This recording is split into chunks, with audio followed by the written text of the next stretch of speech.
Turning 40, starting again. Imagine standing in front of a bathroom mirror on an ordinary American morning.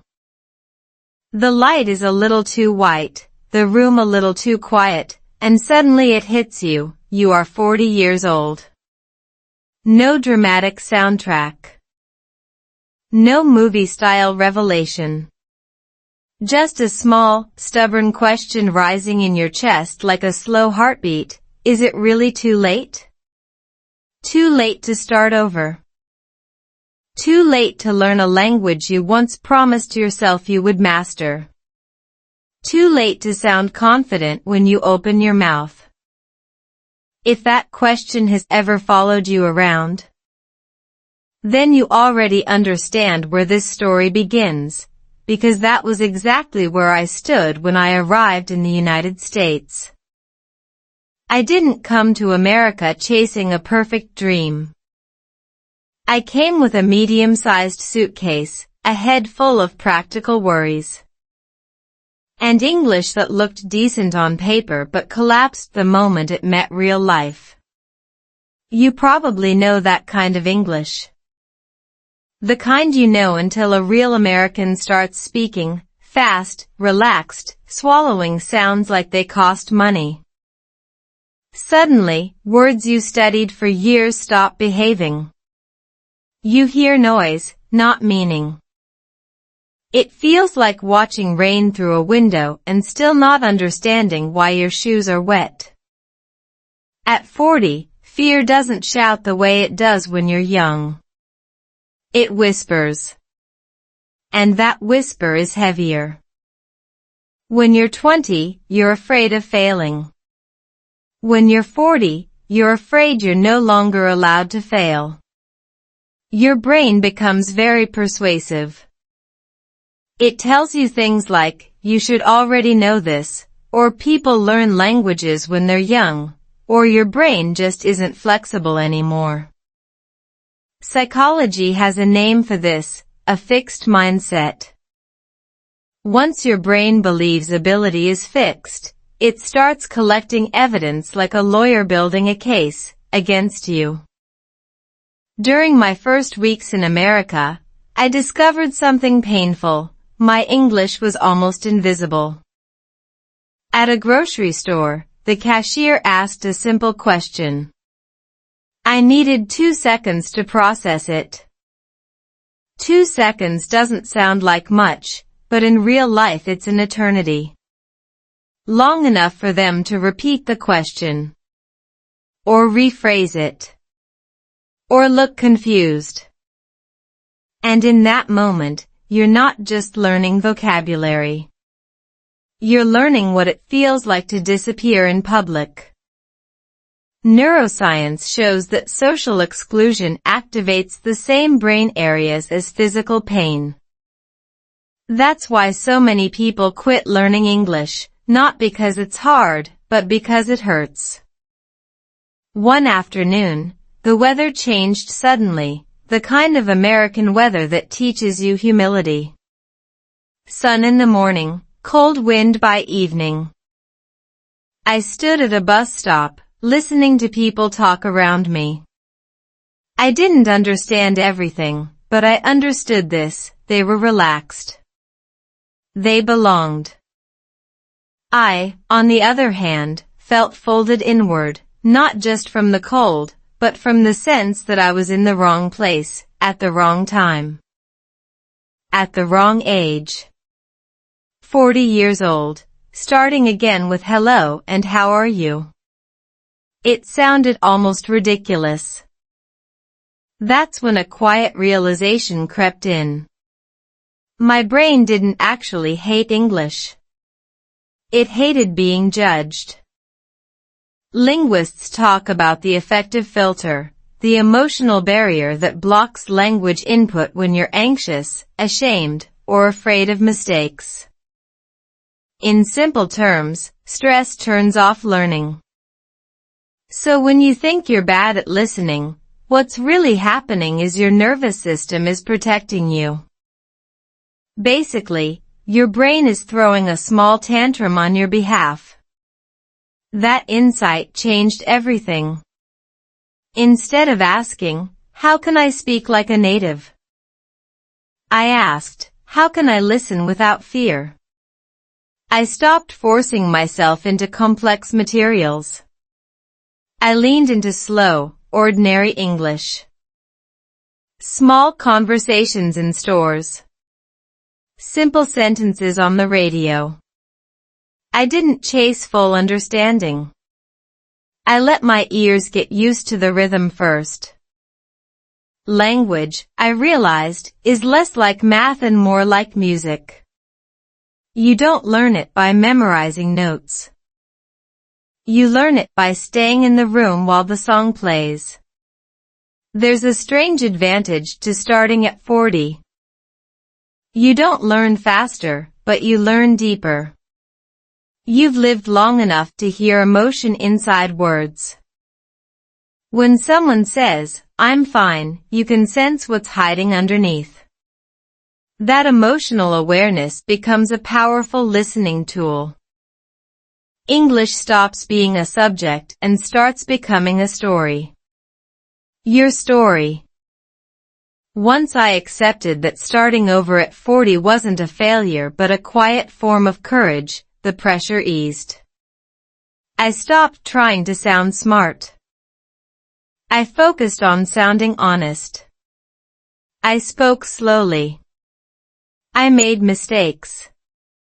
And something unexpected happened. People started listening. Not because my English was suddenly perfect, but because I was no longer hiding from their eyes. Science backs this up. Studies on adult language learners show that reduced anxiety significantly improves comprehension and retention. In other words, calm brains learn better. Confidence doesn't come after fluency. It comes before it. And confidence, at its core, is simply permission to be imperfect in public.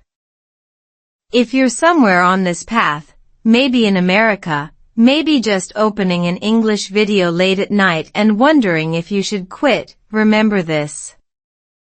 You are not late. You are right on time for the version of learning that fits who you are now. Your brain doesn't need pressure. It needs safety. And this story, which begins at 40, is only the beginning. America was not a movie. The first thing you notice in America is not the language. It's the silence between words. In movies, people talk all the time. They explain themselves. They make space for dramatic pauses. Real America does none of that. Conversations here move like traffic on a highway, fast, efficient, and mildly annoyed if you slow down. I learned this on my second day, standing in line at a coffee shop. Rehearsing a sentence in my head while the line advanced without waiting for my courage to catch up. I had imagined America as a place that would gently welcome me, like a teacher who speaks slowly for beginners. That fantasy lasted about 12 hours. The real America speaks while walking, eats while talking, and asks questions that sound simple but arrive wrapped in assumptions. How's it going? Is not an invitation to tell your story. It's a greeting with a timer attached. Miss the timing, and the moment is gone. Climate was my first teacher. I came from a place where seasons change politely. America, depending on where you live, does not do polite. One morning it was warm enough for a t-shirt. By evening, the wind cut through my jacket like it had a personal problem with me. Weather here is not background.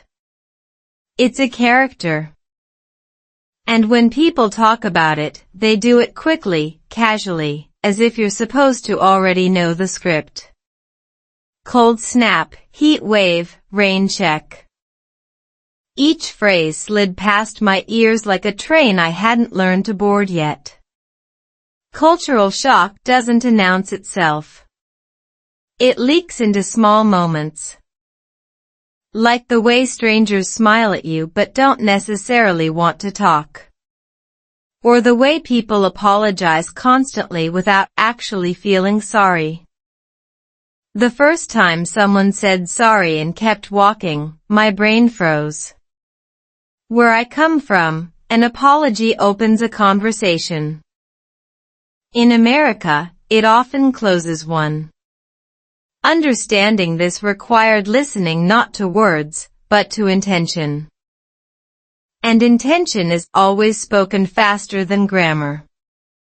At the grocery store, I realized how much language hides inside routine.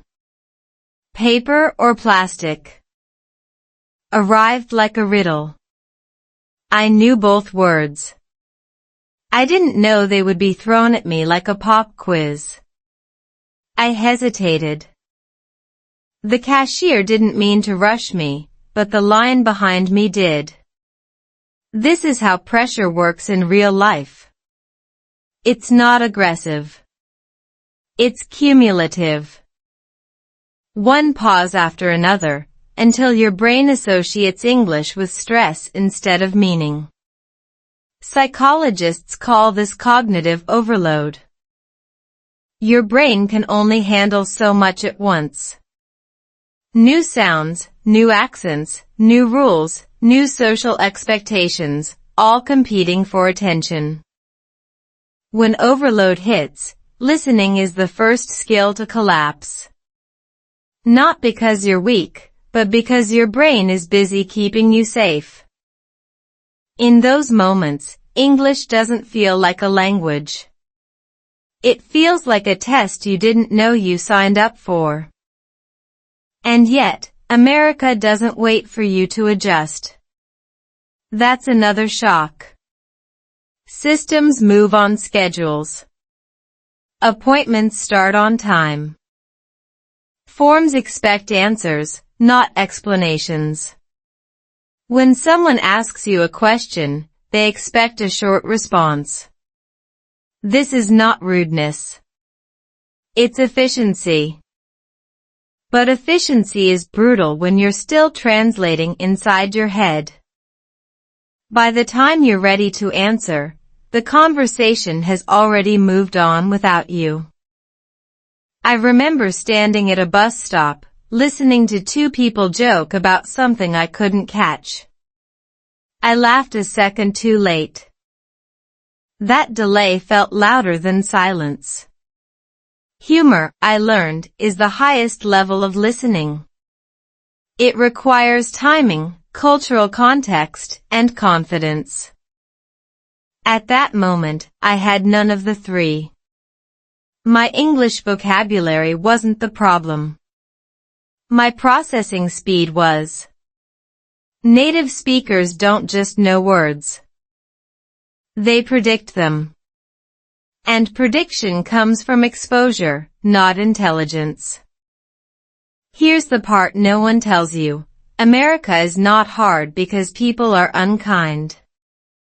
It's hard because everything assumes fluency. Not perfect English, just fast, relaxed understanding.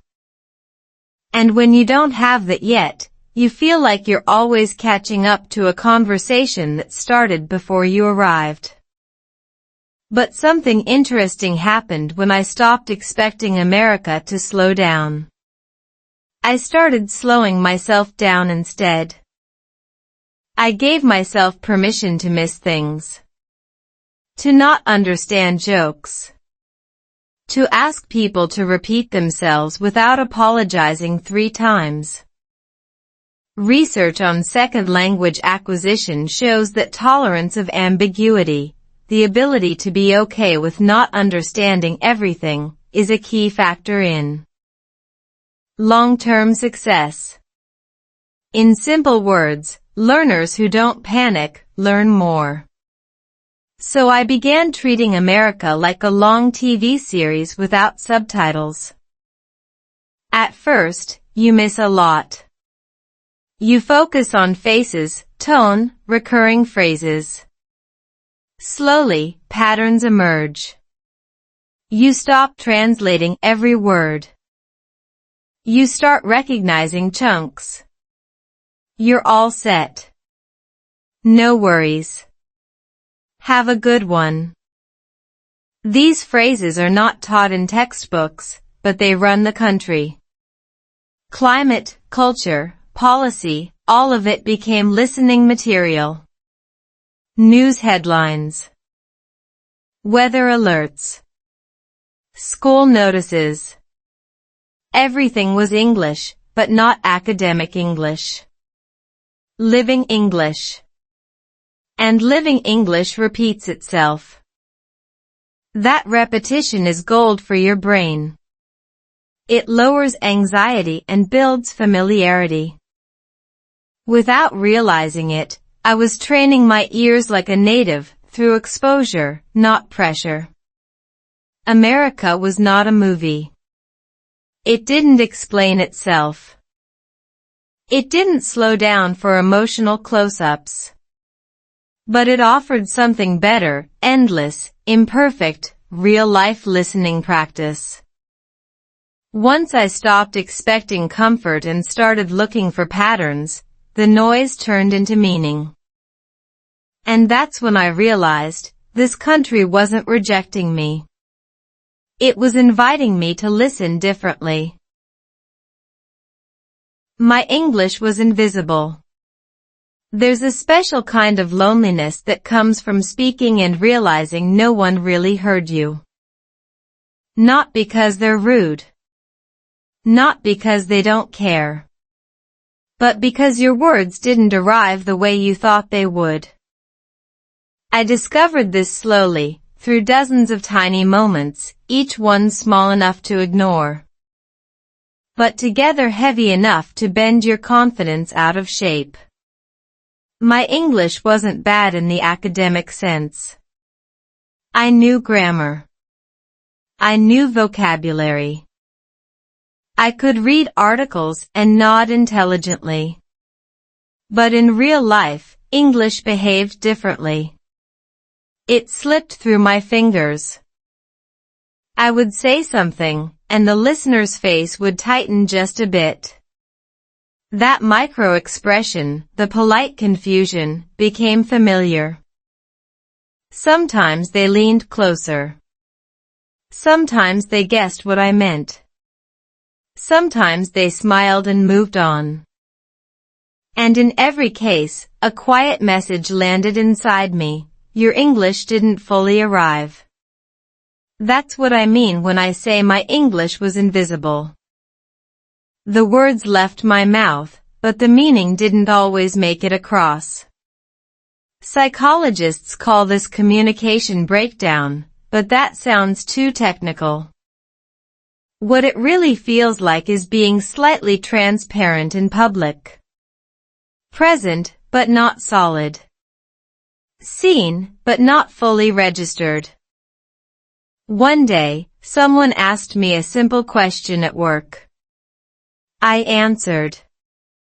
They nodded, then turned to someone else and asked the same question again. Louder. Clearer. In that moment, logic tried to help. Maybe they didn't hear you. But emotion cut deeper. Maybe you didn't sound real enough to count. That thought sticks. And once it sticks, your brain starts protecting you by pulling you back. You speak less. You listen more. You disappear a little. Neuroscience explains this reaction well.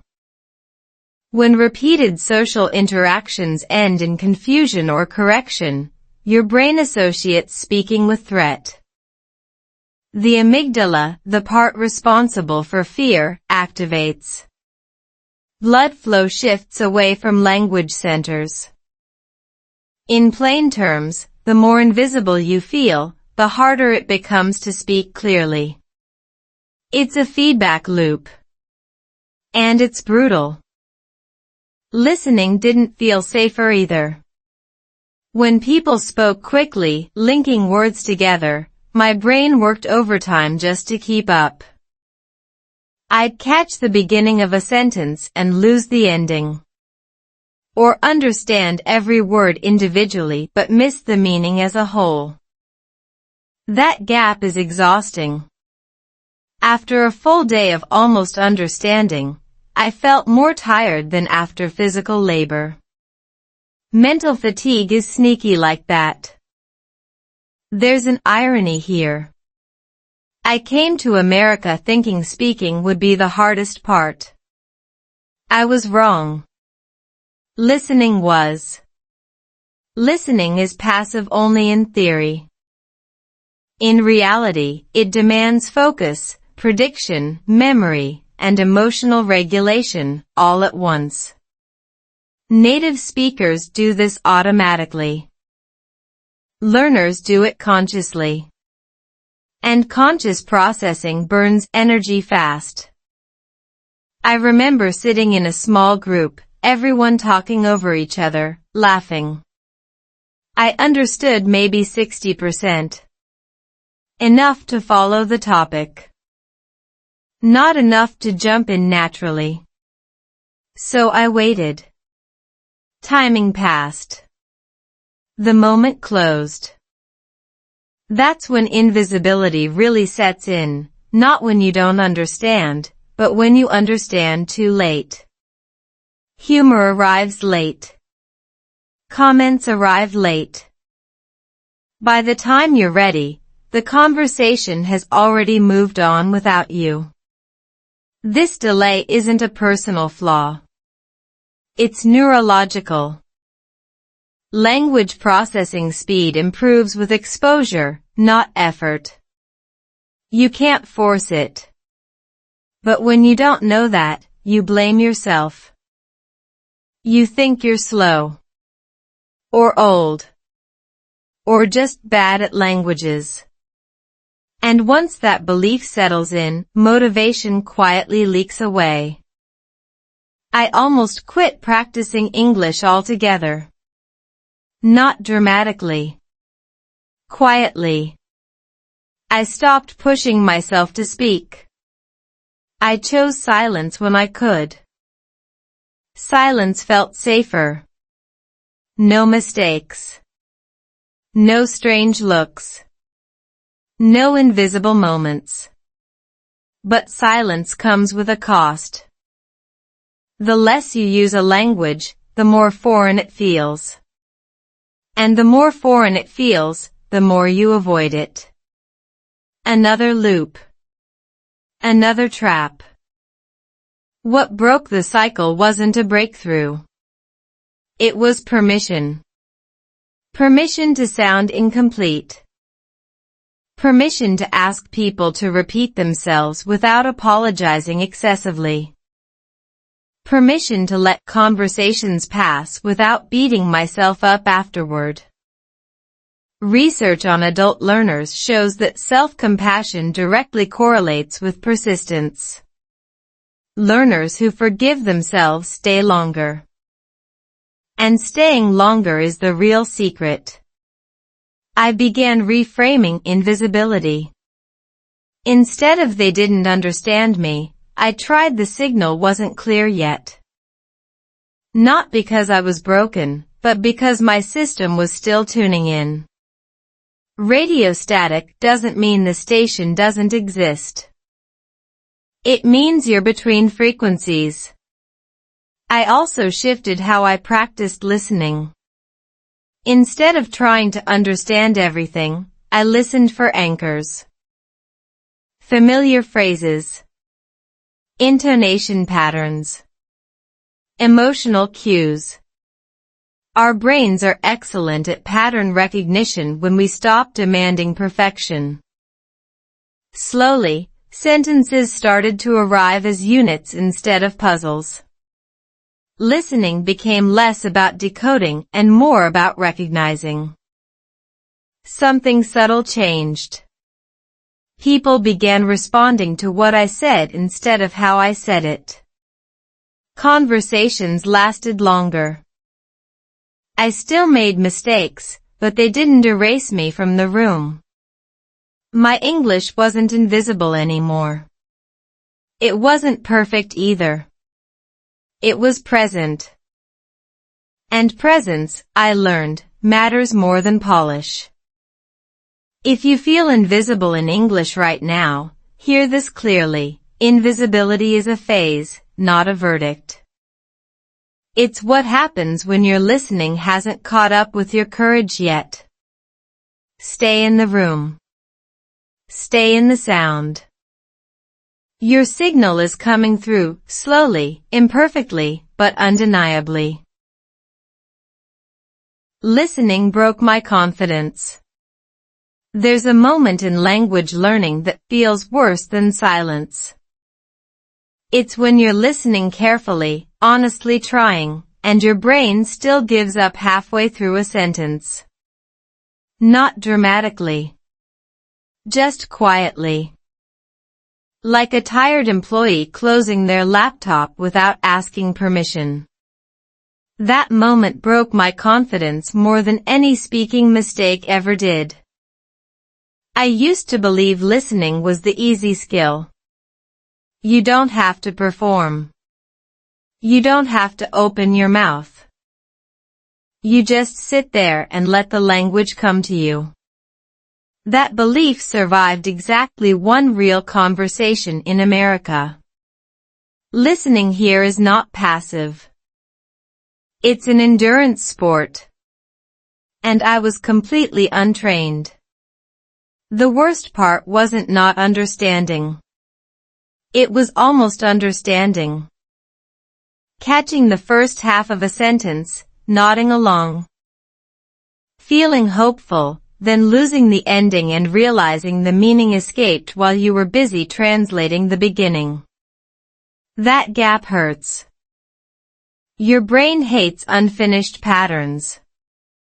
Neuroscientists call this prediction error.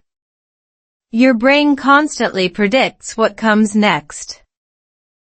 When it's wrong too often, it triggers frustration and stress. I remember sitting in a small meeting, listening to people discuss something that mattered. I recognized most of the words. I understood the topic. But the speed, the interruptions, the casual jokes layered on top of information, it was too much. My brain started lagging. I smiled when others smiled. I nodded when they nodded. Inside, I felt like a fraud. Not because I knew nothing, but because I couldn't keep up. That's when listening stopped feeling like learning and started feeling like proof that I didn't belong. Confidence doesn't disappear all at once. It erodes. Every time you ask someone to repeat themselves. Every time you mishear a number. Every time you answer the wrong question because you didn't realize the sentence changed direction halfway through. Individually, these moments are harmless. Together, they create a story in your head. I'm bad at this. Psychology calls this learned helplessness. When repeated effort doesn't lead to immediate success, the brain stops trying, not because you can't learn, but because it believes effort is pointless. That's dangerous territory for any adult learner. Especially at 40, when your brain is already cautious about wasting energy. I started avoiding listening-heavy situations. Phone calls. Group conversations. Anything without visual cues. I preferred emails and texts, where words stayed still long enough for me to process them. Listening felt unpredictable. Unfair. Like being tested on material I never studied. And here's the cruel irony. Avoiding listening makes listening harder. The brain adapts to what you expose it to. Less exposure means slower processing speed. Slower processing increases anxiety. Anxiety further blocks comprehension. It's a perfect downward spiral. One evening, after a particularly exhausting day of almost understanding, I considered quitting serious English practice altogether. Not giving up life in America, but lowering my expectations. Staying functional. Staying quiet. Many people do this without admitting it. They survive. But they stop growing. What stopped me wasn't motivation. It was understanding what was actually happening in my brain. Listening failure isn't a character flaw.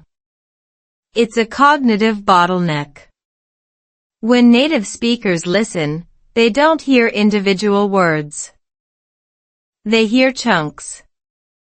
Phrases. Predictable patterns. Their brains skip steps.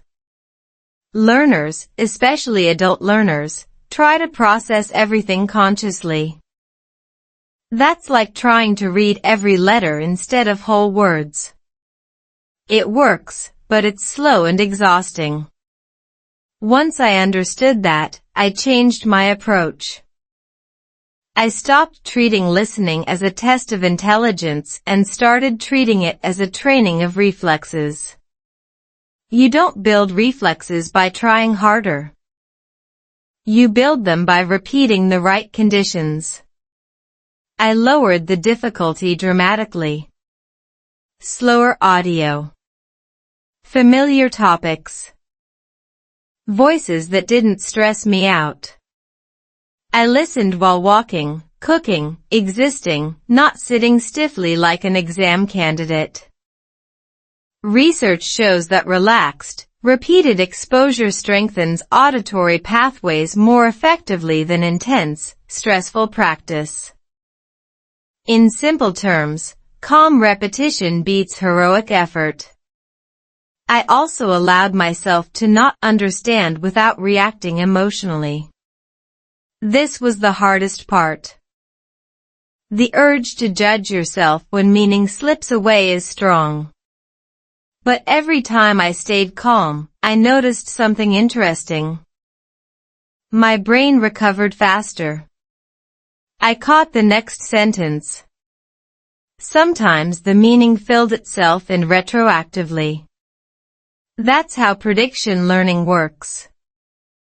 Misses are part of the process. Gradually, listening stopped attacking my confidence. It challenged it, but didn't destroy it. I still missed things. I still asked for repetition. But the shame faded. And without shame, listening became lighter. More playful. Less personal. Confidence didn't return because my listening suddenly improved. It returned because I stopped interpreting difficulty as failure. Studies on adult language learners consistently show that mindset predicts persistence more than aptitude. Learners who expect confusion stay longer. Learners who expect smooth progress quit early. One day, I realized something quietly powerful. I was tired, but not defeated.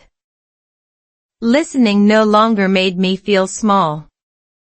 It made me curious. That shift changed everything. If listening is breaking your confidence right now, know this, it's not because you're incapable.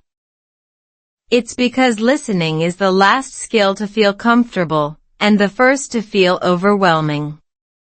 Stay with it. Adjust the conditions. Protect your confidence like it matters, because it does. Listening didn't break me. It humbled me. And humility, it turns out, is a much better teacher than fear. A small habit changed everything. Big changes rarely announce themselves. They don't arrive with motivation speeches or perfectly designed study plans. They usually sneak in disguised as something boring, almost disappointing. For me, the habit that changed everything looked so small that I almost ignored it. At that point, I had already tried all the serious methods. Intensive listening, shadowing, vocabulary lists, apps that promised fluency in 30 days if I just stayed disciplined enough. Every attempt followed the same pattern: enthusiasm, effort, fatigue, guilt. And then silence. The problem wasn't that I didn't work hard. The problem was that every method treated my brain like a machine instead of a nervous system. The habit that finally worked didn't start with English.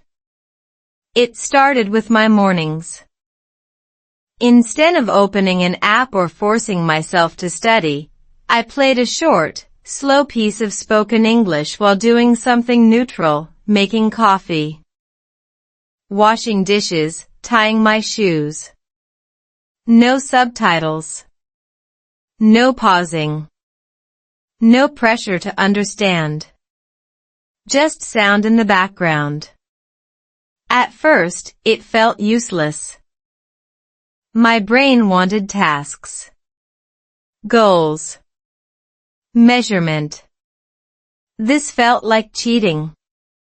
But something subtle happened after a few days. Certain phrases began to feel familiar.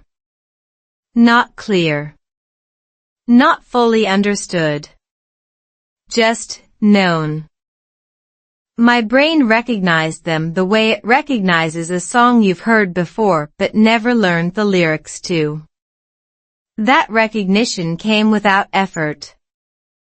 And effort, I learned, had been my biggest enemy. Neuroscience explains why this works. The brain has two modes of learning: focused and diffuse. Focused learning is intense and tiring. Diffuse learning happens when you're relaxed, letting information wash over you. Language, especially listening, relies heavily on the diffuse mode. Children don't learn by concentrating harder. They learn by being surrounded by sound while feeling safe. So I copied that. I chose one speaker, one voice, one style, simple stories, clear pronunciation, slow rhythm. I listened to the same material again and again, not because I was trying to memorize it, but because repetition lowers cognitive load. When your brain knows what's coming, it relaxes. And a relaxed brain hears more. This habit didn't feel productive. That's why it worked. I didn't stop there. I added a second layer, just as small. After listening, I would read a short portion of the same story. Not immediately. Sometimes hours later. Sometimes the next day. When I read it, my brain had déjà vu. I had heard this before. The sounds now had shape. Meaning snapped into place faster than expected. Psychologists call this multimodal reinforcement. Hearing first, reading later creates stronger memory traces than doing both at the same time. It's like meeting someone twice in different contexts. The connection sticks. Speaking came last, and only in whispers. I didn't practice speaking in front of people. I spoke while walking alone. while driving, while doing laundry. I repeated phrases softly, imperfectly, without correcting myself. This wasn't performance. It was rehearsal for my nervous system. Speaking without an audience removed fear from the equation. And without fear, fluency grows quietly. What shocked me most was how quickly resistance disappeared. I no longer had to convince myself to practice. The habit was too small to fight. 5 minutes of listening felt harmless. Reading one short paragraph felt doable. Whispering a few sentences felt private. Motivation stopped being the fuel. Routine took over. There's strong science behind this. Behavioral researchers show that habits succeed when they are below the threshold of resistance. If a task feels too easy to fail, you do it. Consistency beats intensity every time. Especially for adults. After a few weeks, something changed in real conversations. I wasn't translating as much. My brain started predicting endings of sentences. I caught jokes earlier. I interrupted less. Not because I was trying to, but because my listening speed had quietly improved. This habit didn't make me fluent overnight. It did something better. It made English feel normal. And normality is powerful. When something feels normal, your brain stops treating it as a threat. Cortisol drops. Memory improves. Confidence stabilizes. Learning accelerates as a side effect, not a goal. I also noticed an emotional shift. English stopped being a symbol of failure. It became background noise in my life, present, constant, unremarkable. That's exactly how language should feel. Native speakers don't practice their language. They live inside it. This small habit taught me a bigger lesson. Adults don't fail at languages because they lack discipline. They fail because they choose methods that fight their nervous system. When you work with your brain instead of against it, progress feels boring. And boring is sustainable. If you're stuck right now, overwhelmed by listening, tired of starting over, try shrinking everything. Slower audio. Shorter time. Familiar voices. No pressure to understand. Let English exist around you before it demands anything from you. One small habit changed everything, not because it was smart, but because it was kind.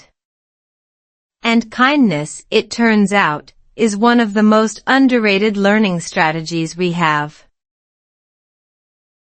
Climate, language, survival. I didn't plan to learn English from the weather. But America made that decision for me. Here, climate is not small talk. It's a system you must understand to survive daily life. And without realizing it, the weather became my most consistent, patient English teacher. Back home, weather was predictable enough to ignore. In the U.S., it demands attention. Alerts buzz on your phone. Conversations begin with it. Plans bend around it. Snow days, heat warnings, storm watches, each one comes with vocabulary, tone, and urgency. At first, all of it sounded like noise. But noise, when repeated often enough, turns into patterns. The first winter hit me hard. Not just physically, but linguistically. People talked about black ice, wind chill, bundling up, layers. None of these phrases appeared in my textbooks. Yet they appeared everywhere in real life. At work. On the news. At bus stops.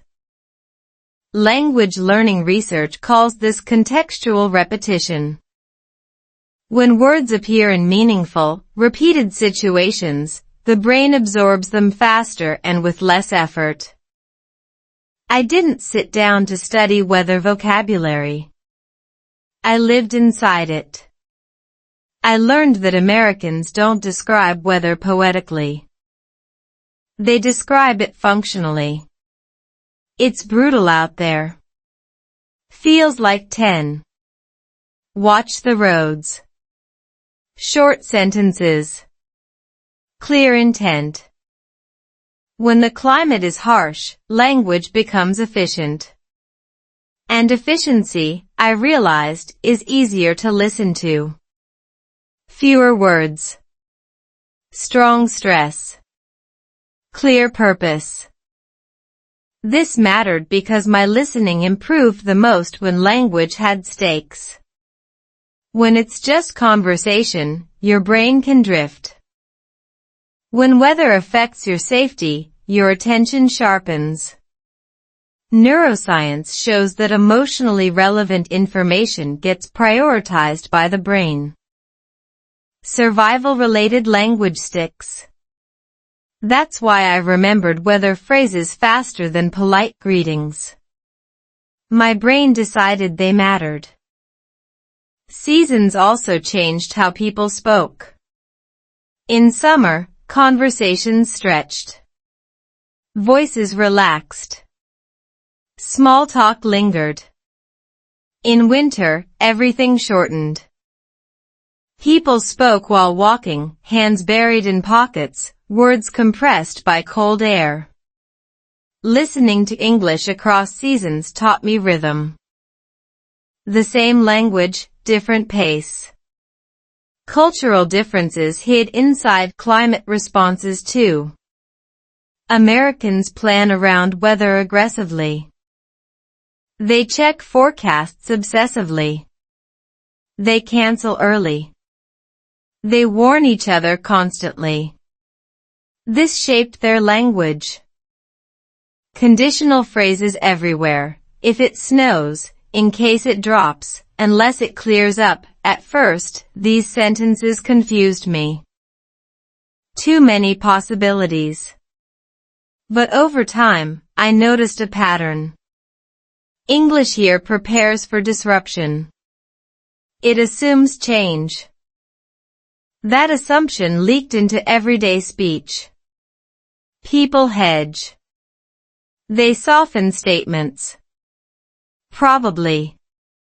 Looks like. Might be. Understanding this changed my listening. I stopped waiting for certainty. I listened for probability. One afternoon, a severe storm warning interrupted regular programming on TV. The language was urgent but controlled. No drama. Just facts. Repetition. Clear instructions. Take shelter now. Stay away from windows. The same phrases repeated again and again. That repetition wasn't boring. It was calming. My brain followed easily. This wasn't academic English. It was operational English. Language designed to be understood under stress. That night, I realized something important. When language serves a clear purpose, listening becomes easier. I began using climate-based content intentionally. Weather reports. Local alerts. Morning forecasts. The vocabulary repeated daily. The structure stayed predictable. This lowered cognitive load. I wasn't decoding new grammar every time. I was reinforcing familiar patterns.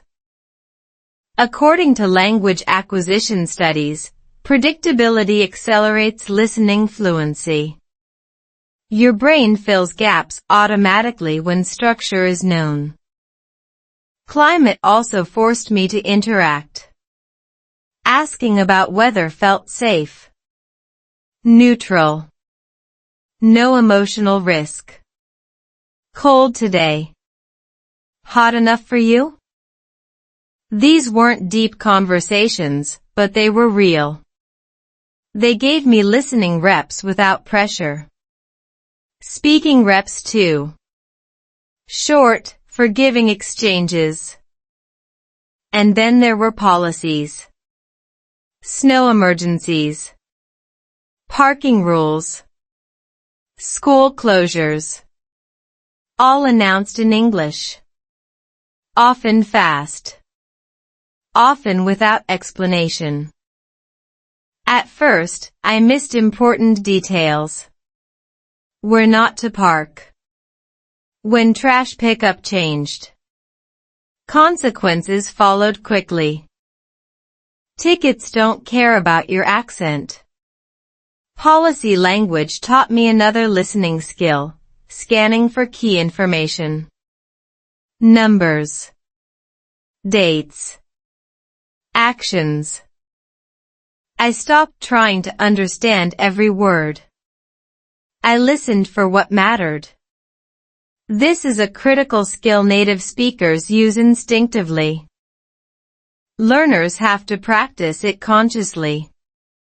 Over time, climate, culture, and policy merged into one living classroom. Language stopped being separated into study time and real life. It became continuous. Surrounding. Sometimes annoying. Always useful. Something unexpected happened. My fear of listening dropped. Weather didn't judge me. It didn't correct my grammar. It repeated itself patiently. Every day. Same phrases. Same structures. My brain relaxed into that rhythm. Psychologically, this matters. A relaxed brain learns faster. When listening feels necessary but not evaluative, anxiety drops. Cortisol decreases. Memory improves. This is why immersion works, not because it's intense, but because it's unavoidable and meaningful. I wasn't trying to train my ears like a native. I was trying to stay warm, stay safe, stay informed. English came along for the ride. Looking back, climate taught me something deeper about language learning. You don't need more motivation. You need more relevance. When language solves real problems, your brain pays attention. If you're struggling with listening, don't start with complex content. Start with what affects your daily survival. Weather. Schedules. Notices. Repetition will do the rest. America didn't give me a classroom. It gave me seasons. And somehow, that was enough. Love spoke slower than English. I didn't fall in love through perfect sentences. That's the first myth to clear away. There were no clever phrases, no romantic speeches, no moment where English suddenly flowed like poetry. Love arrived quietly, awkwardly, through pauses, misunderstandings, and sentences that leaned on emotion more than grammar. And strangely, that's why it worked. When you're learning a language as an adult, especially in a new country, you expect love to be another test. You think, how can someone connect with me if my English is broken? But real connection doesn't wait for fluency. It waits for honesty. And honesty, I learned, speaks slower than English. Our early conversations were simple. Painfully simple. Short sentences. Repeated questions. Long silences that felt heavy at first, then comfortable. I worried those silences meant boredom. In reality, they meant patience. Love, it turns out, doesn't rush to fill gaps. It sits with them. Listening felt different in those moments. My brain wasn't racing to translate. It was listening for tone, for warmth, for intention. Linguists talk about paralinguistic cues, facial expression, intonation, pauses. In emotional conversations, these cues carry more meaning than words. And emotional safety sharpens attention. I listened better not because my English improved, but because my fear disappeared. There's science behind this. Oxytocin, the hormone associated with trust and bonding, reduces stress responses in the brain. Lower stress means a lower effective filter. In simple terms, when you feel safe, language enters more easily. Love didn't make me fluent. It made me receptive. We talked about ordinary things. Food. Weather. Childhood memories. I didn't have advanced vocabulary, so I used what I had. And when words failed, I used stories, gestures, repetition. I learned that clarity isn't about complexity. It's about alignment. When what you feel matches what you say, even imperfectly, people understand. Sometimes I misunderstood completely. I answered questions that weren't asked. I reacted to jokes that weren't jokes. Instead of embarrassment, there was laughter. That laughter mattered. It rewired my brain's relationship with mistakes. Errors stopped feeling like threats. They became shared moments. This changed how I listened everywhere else.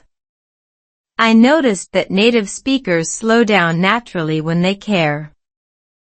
They simplify without being condescending. They rephrase without frustration.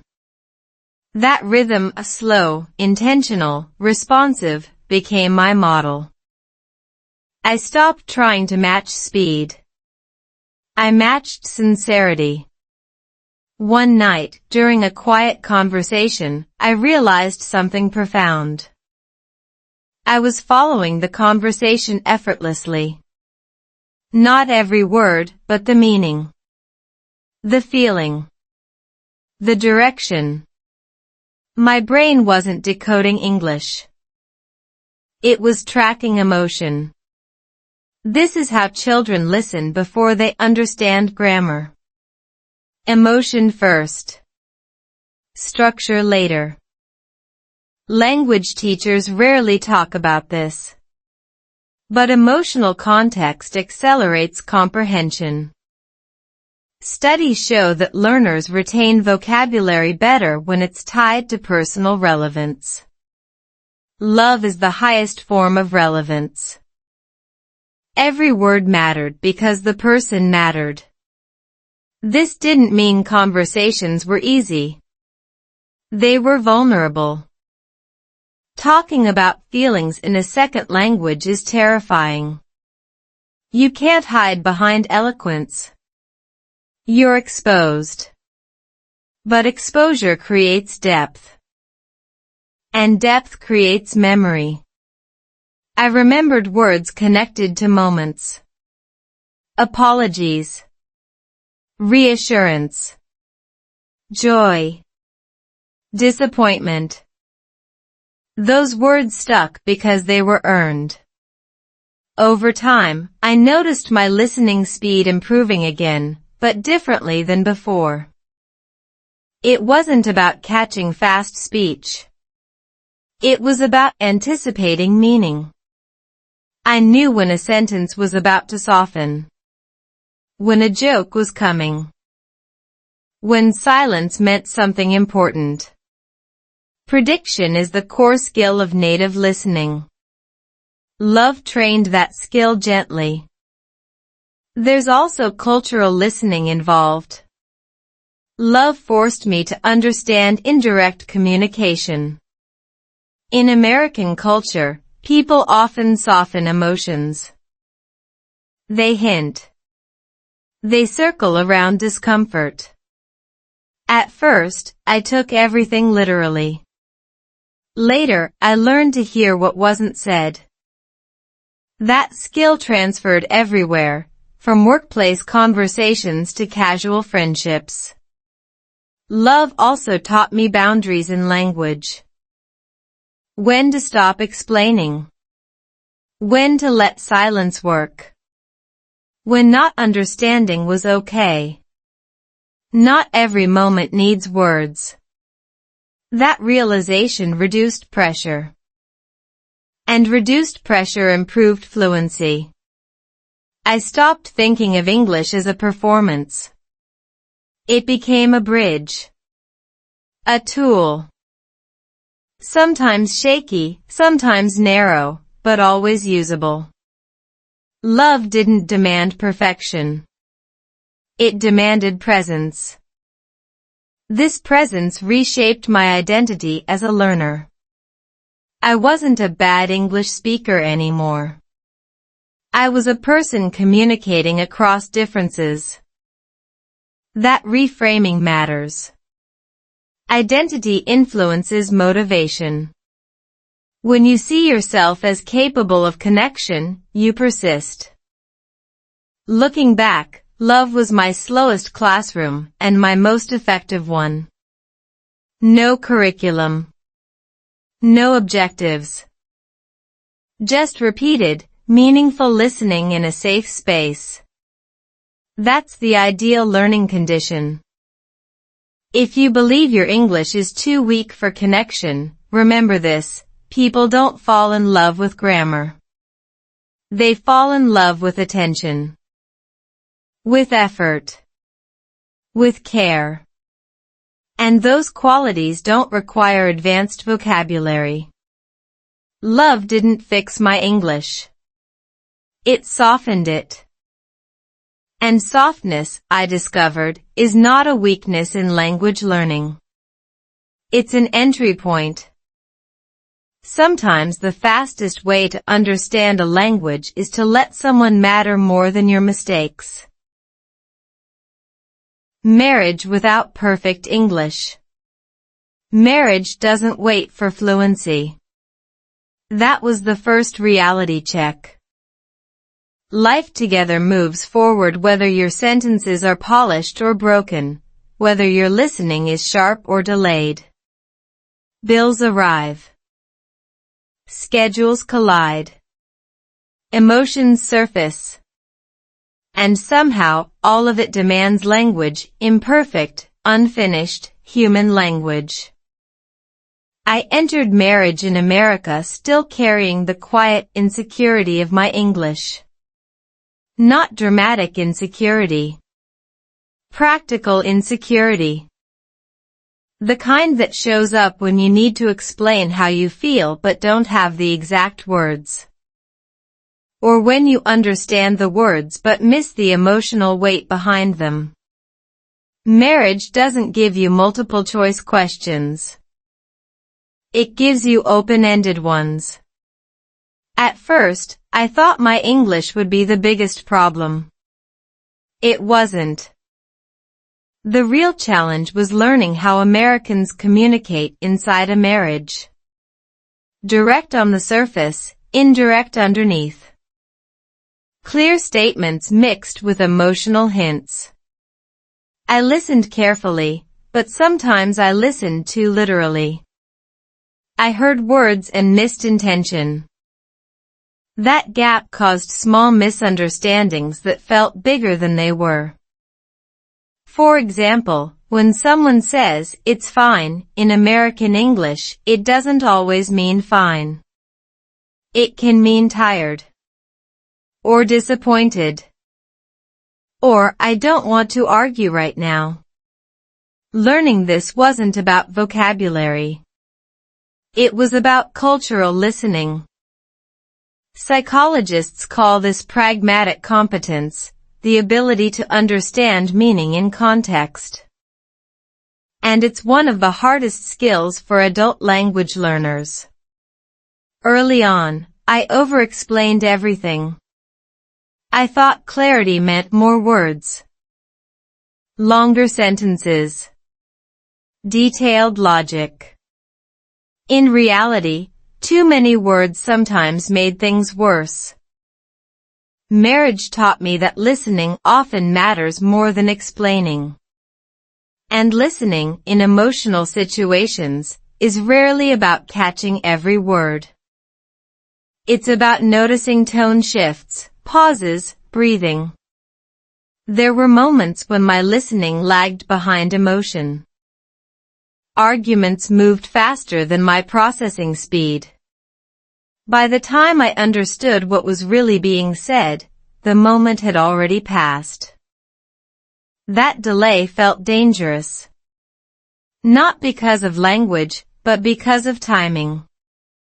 Emotional timing matters in relationships. This is where science quietly stepped in to save me. Neuroscience shows that emotional conversations activate different brain circuits than neutral ones. Stress narrows attention. Working memory shrinks. That means your listening ability temporarily drops, especially in a second language.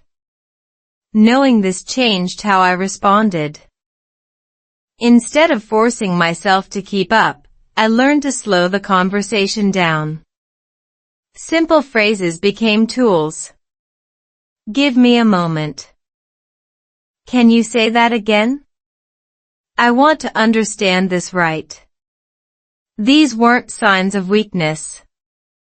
They were signs of commitment. And commitment, I learned, translates across languages very well.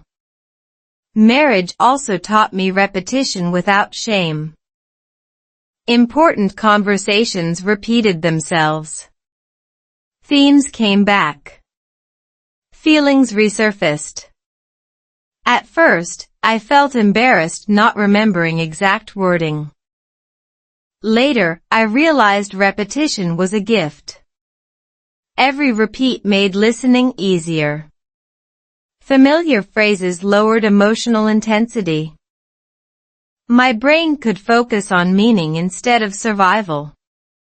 Listening in marriage also required unlearning perfection. I had to accept that misunderstandings would happen, even between native speakers. Studies on marital communication show that misinterpretation is normal, not exceptional. Language learners just notice it more because they blame themselves. Once I stopped blaming my English for every conflict, something shifted. I listened more calmly. Calm listening improved comprehension.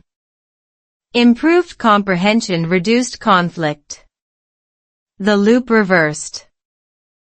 Another surprise, vulnerability accelerated my listening skills. Admitting I don't have the right words created space.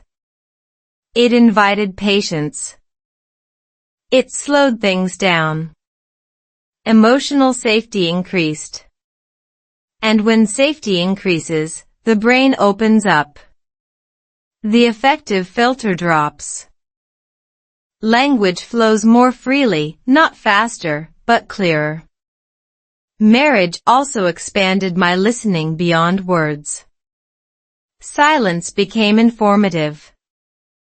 Body language became vocabulary. I learned when silence meant thinking, not distance. When a sigh meant exhaustion, not frustration. These cues filled gaps that language couldn't. Over time, my English improved, but that wasn't the most important change. My confidence in listening improved. I trusted myself to ask, to pause, to revisit conversations.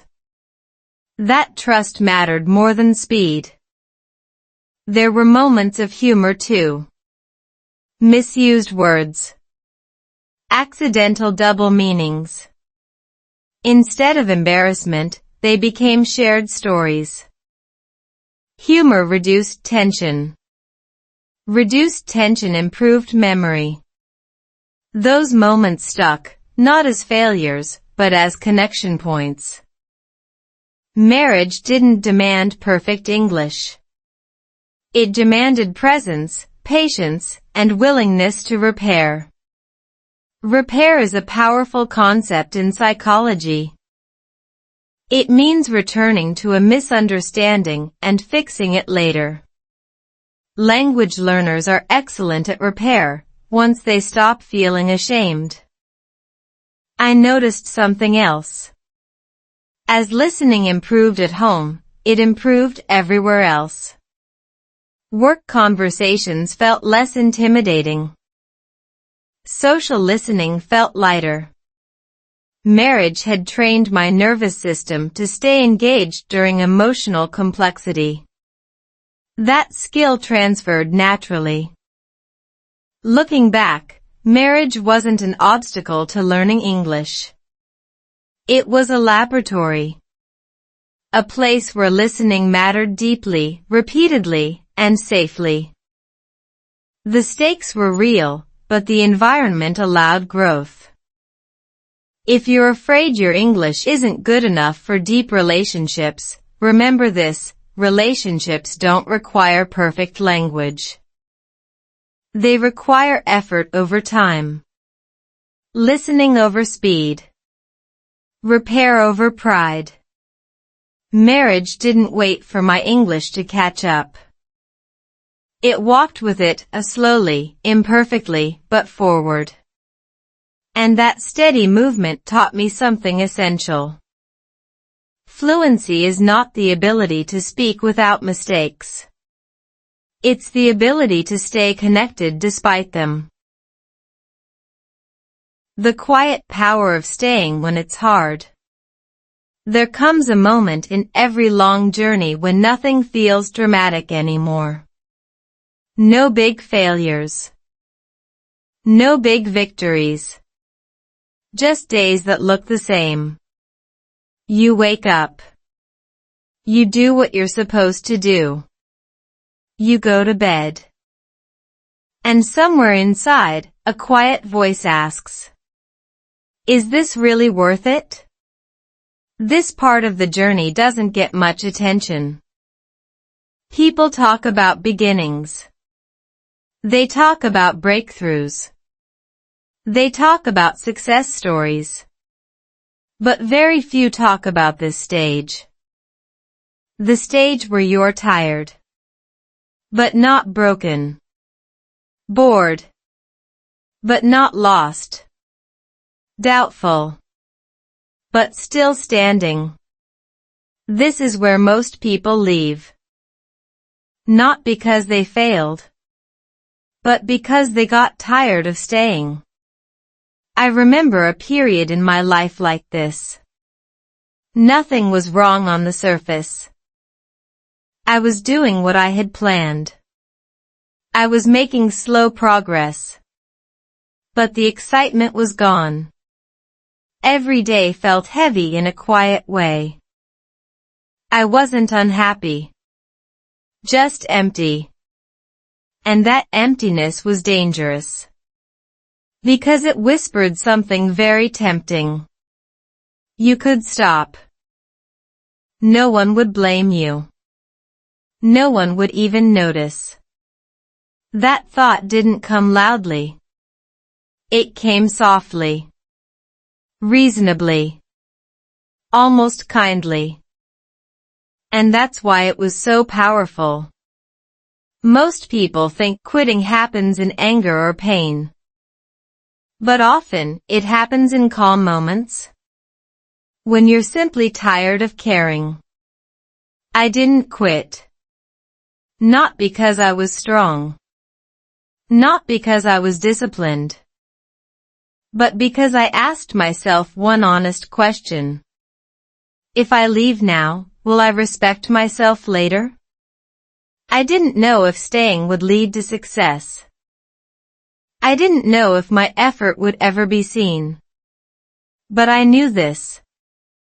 Leaving quietly would stay with me longer than staying quietly. So I stayed. Not with passion. Not with motivation. I stayed with routine. I showed up without expecting inspiration. I did small things without waiting for meaning. I let days pass without judging them. And something strange happened. The emptiness didn't disappear immediately. But it stopped growing. Because staying, even without excitement, creates a different kind of strength. A quiet strength. The kind that doesn't post quotes.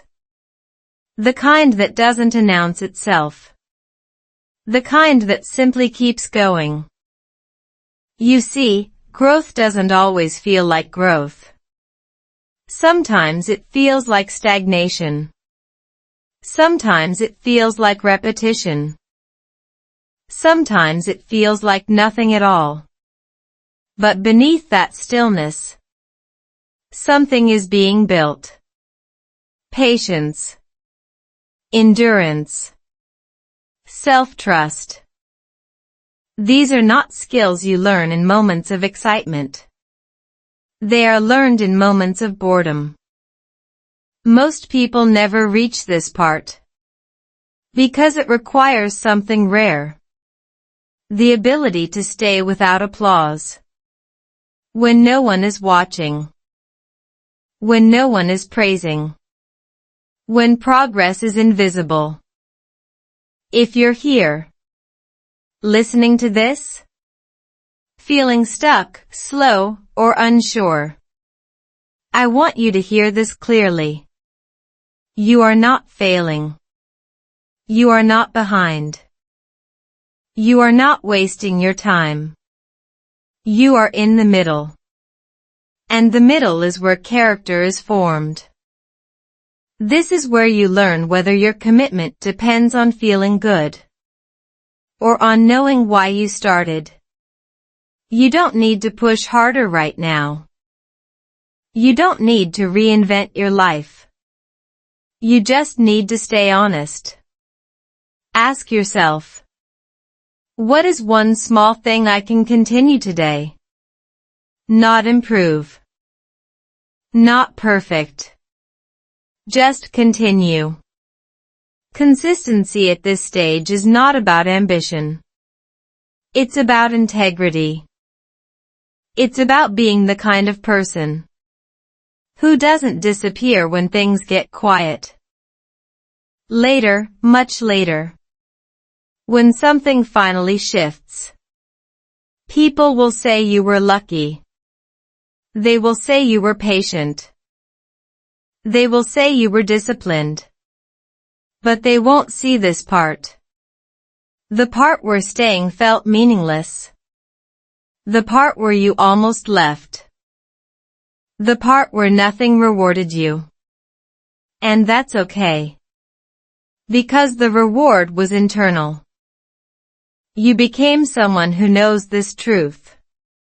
I don't need excitement to stay. I don't need certainty to continue. I don't need recognition to move forward. I can stay even when it's hard, quiet, and slow.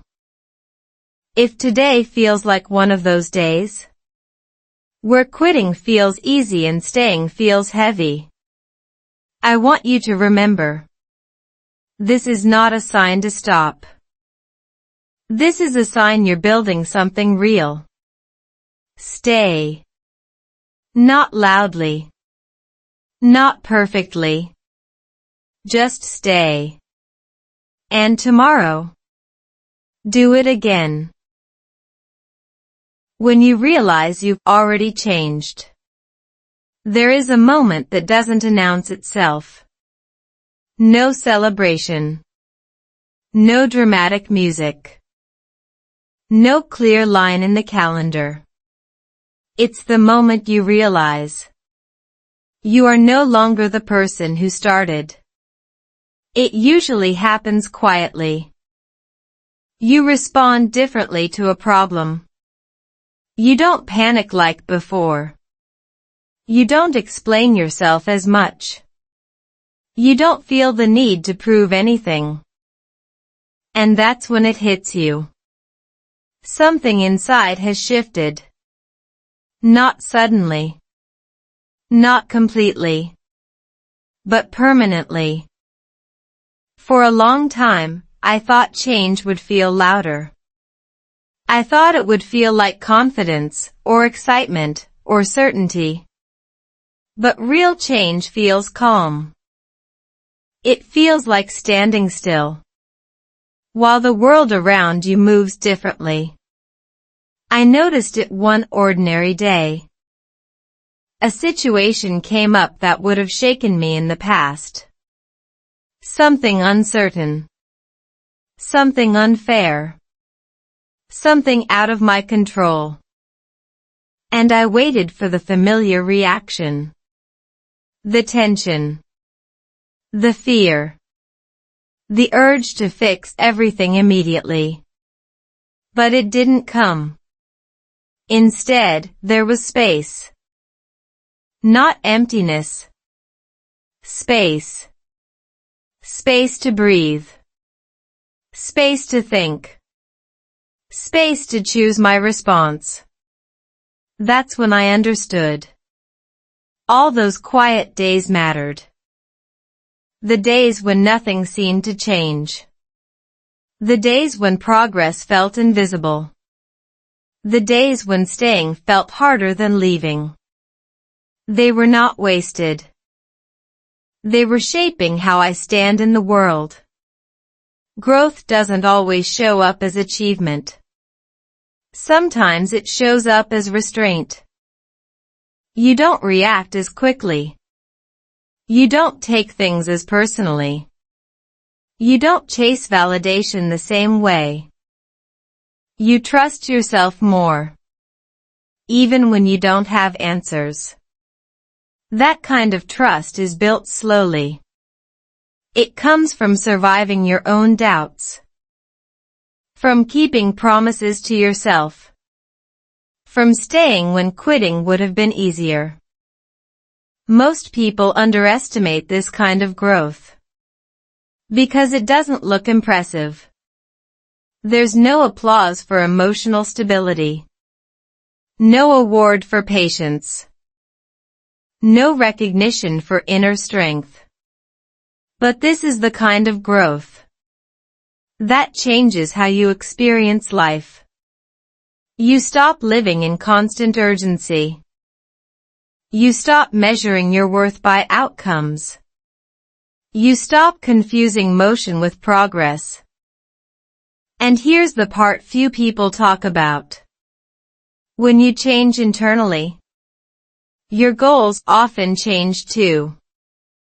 Not because you lowered your standards, but because you refined them. You begin to care less about proving something, and more about building something sustainable. You ask better questions. Does this align with who I'm becoming? Does this cost me my peace? Is this worth my energy? These questions don't come from fear. They come from maturity. And maturity is not the absence of struggle. It's the presence of perspective. If you're listening to this and wondering when your effort will finally pay off, when the breakthrough will come, when life will feel different, I want you to consider something else. What if it already has? What if the real result is not what you achieve next, but who you are right now? Someone who knows how to stay. Someone who doesn't collapse under uncertainty. Someone who can sit with discomfort without needing to escape it. That version of you is powerful, even if your external life hasn't caught up yet. Because external change follows internal readiness, not the other way around. You don't need to rush this stage. You don't need to force clarity. You don't need to chase a new version of yourself. You are already becoming. Quietly. Steadily. Honestly. There will be moments ahead when life tests this new strength. Not to break you, but to show you how far you've come. And when that happens, you won't look back at the hardest days with regret. You'll look back with respect. Because those days taught you something essential. I can handle more than I thought. I can move forward without certainty. I can trust myself even when the path is unclear. That knowledge stays with you. It becomes your foundation. So if today feels calm but unresolved, if you feel different but not there yet, if progress feels internal rather than visible, that's not a problem. That's a sign of real transformation. You don't need to announce it. You don't need to explain it. Just continue living from this place. Make decisions slowly. Choose what feels aligned, not impressive. Protect the quiet strength you've built. Because this version of you, the one who stayed, learned, and softened without breaking, is ready for what comes next. Even if you don't see it yet. And one day, without realizing when it happened, you'll smile and think, I didn't just reach a goal. I became someone I can rely on. That is the kind of success no one can take away from you. Learning to move forward without rushing. There is a strange pressure we rarely talk about. The pressure to move fast. After you've finally learned to stand still. Once you survive the hardest parts. Once you feel stronger inside. Once things stop hurting the same way. The world seems to whisper. Now hurry. Hurry to succeed. Hurry to decide. Hurry to prove that your growth meant something. But this is where many people lose themselves again. Because healing and growth do not mean acceleration. They mean alignment. I learned this slowly. After a long period of internal change, I felt an urge to do more. To say yes faster. To chase opportunities with urgency. It felt logical. I thought, I'm stronger now. I can handle more. But something inside resisted. Not fear. Wisdom. A quiet voice reminding me.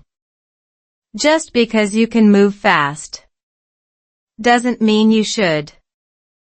True growth teaches you something subtle but powerful. You don't need to rush to escape discomfort anymore. You can walk, not run, toward what's next. This stage is delicate. You feel capable. But you're also aware. Aware of your limits. aware of your energy, aware of how easily peace can be lost. Before, you rushed because you were afraid of being left behind. Now, you slow down because you know where you are. That difference matters. Moving forward without rushing is not about hesitation. It's about intention. It means choosing direction over speed. You begin to notice how often people confuse urgency with importance. Not everything that demands your attention deserves your energy. Not every opportunity aligns with your values. Not every path leads where you want to go.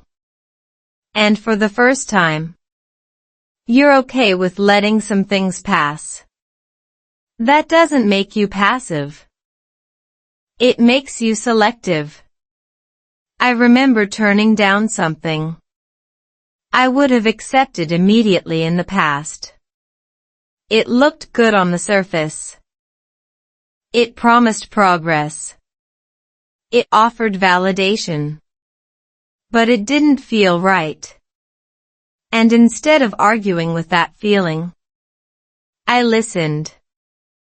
That moment felt uncomfortable.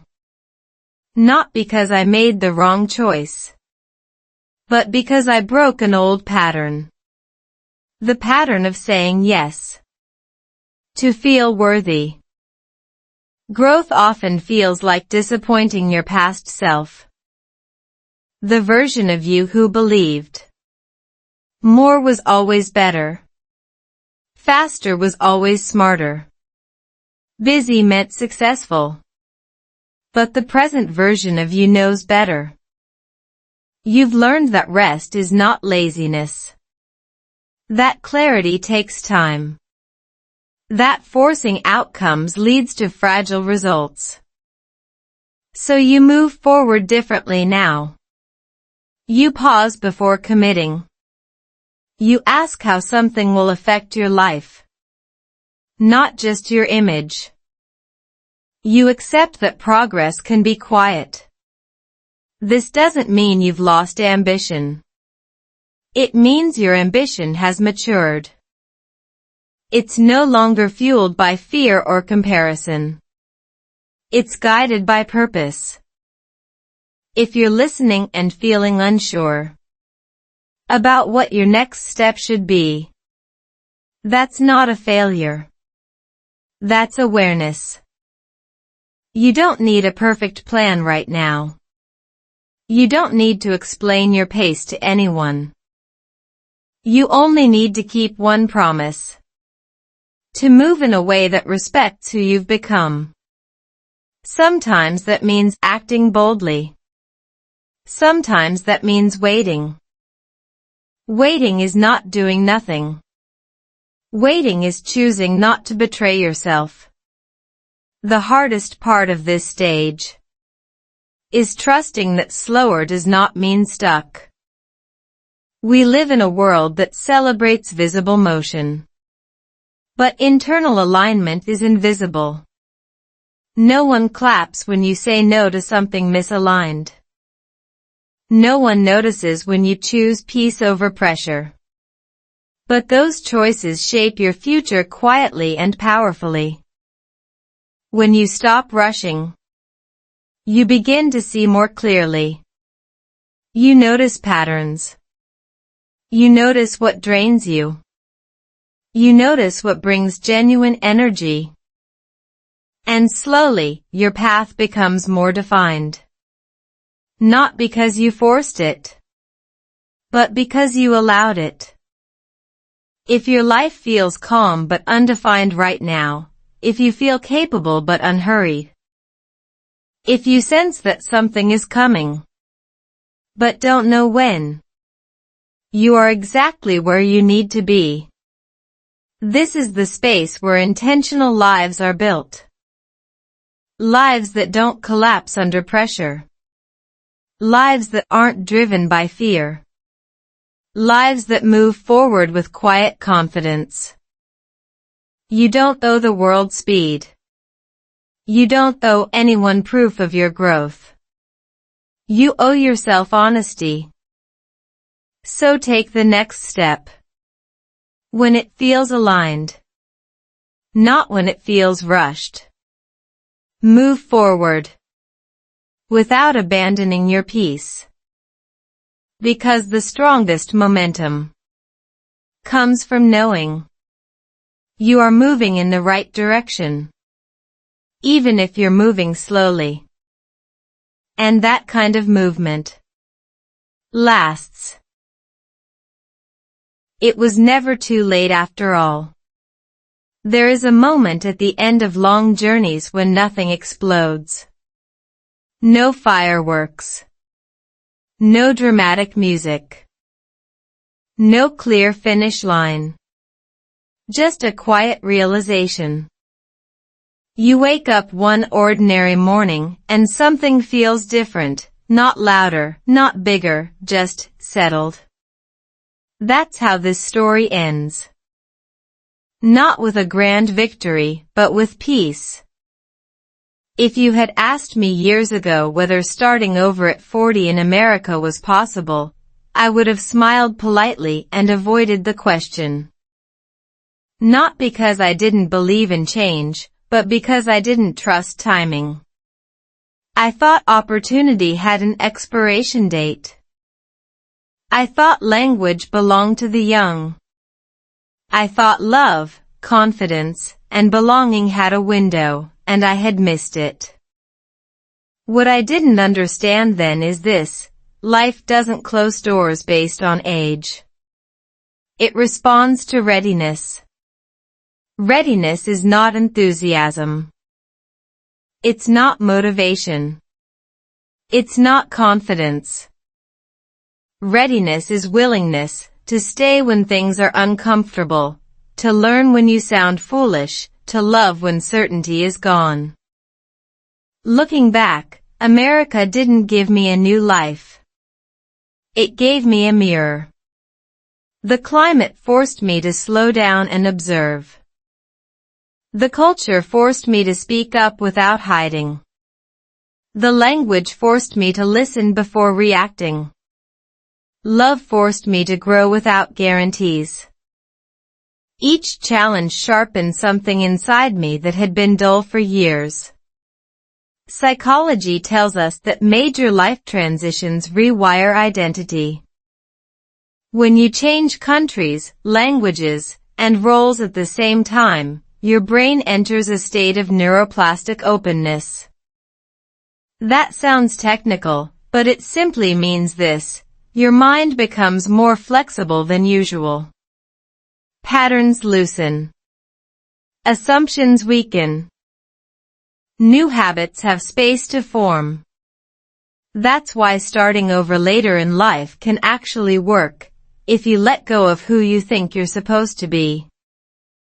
I stopped trying to become a perfect English speaker. I stopped chasing fluency like a trophy. I stopped measuring my progress against native speed. Instead, I focused on connection. I listened slowly. I spoke honestly. I repeated without shame. And over time, English stopped being a wall. It became a bridge. Not because my grammar was flawless, but because my intention was clear. The same was true for love, for family, for belonging. I didn't build a perfect marriage. I built a resilient one. I didn't become fearless. I became steady. I didn't erase my past. I integrated it. This is the part no one tells you about starting over. The goal is not to replace your old self. It's to include them. The younger version of me, confused, insecure, afraid of sounding stupid, still exists. But now, that version doesn't drive the decisions. They sit quietly in the passenger seat, watching, learning, resting. And that's enough. If you are listening to this and wondering whether it's too late for you, too late to learn English, too late to move countries, too late to love again, too late to feel capable, hear this clearly: late is not the same as impossible. Late simply means you'll do it with more awareness, with fewer illusions, with deeper values, with stronger boundaries. And honestly, that's an advantage. You don't rush anymore because you know rushing breaks things. You don't chase approval because you've lived without it. You don't quit easily because you've survived worse. Your listening skills, in language and in life, are sharper now. Your patience is wider. Your tolerance for nonsense is lower. That combination is powerful. So no, it was never too late. It was just late enough for me to stop pretending. Late enough to choose alignment over ambition. Late enough to build something real instead of impressive. This journey didn't make me younger. It made me truer. And if this story has done one thing, I hope it has slowed you down just enough to breathe, and reminded you that progress doesn't need permission from age, accent, or past mistakes. It only needs honesty and persistence. If you take one thing from this, let it be this: you are not behind. You are not broken. You are not running out of time. You are standing at the exact point where your life finally starts listening to you. And that is a powerful place to begin. If this story felt a little too familiar, that's not an accident. Maybe you're also standing at a point in life where everything feels delayed. Your English, your confidence, your dreams, or even your sense of direction. And maybe you're wondering, quietly, is it too late for me too? Here's the truth most people never say out loud. Starting over doesn't require perfect timing, it requires courage to stay when things feel unfinished. This channel exists for people like you. Not to rush you. Not to pressure you. But to walk with you, slowly, clearly, and honestly, as you train your ears, your mind, and your confidence through real-life English stories. Every video here is designed to help you train your listening like a native, step by step. Improve English naturally through stories, not stress. Build confidence speaking English without fear of mistakes. And most importantly, believe it's never too late to grow. If this video helped you feel understood, even just a little, then you're exactly who this channel is for. Subscribe now so you don't miss the next story. Like this video to tell YouTube this kind of content matters. Leave a comment and tell me where you're listening from. I read every one. New videos are coming. Long form, slow, meaningful English stories about life, love, culture, and starting over in America. Not fast. Not perfect. But real. And if you save this video today, maybe one day you'll come back and realize this was the moment you stopped giving up on yourself. I'll see you in the next story.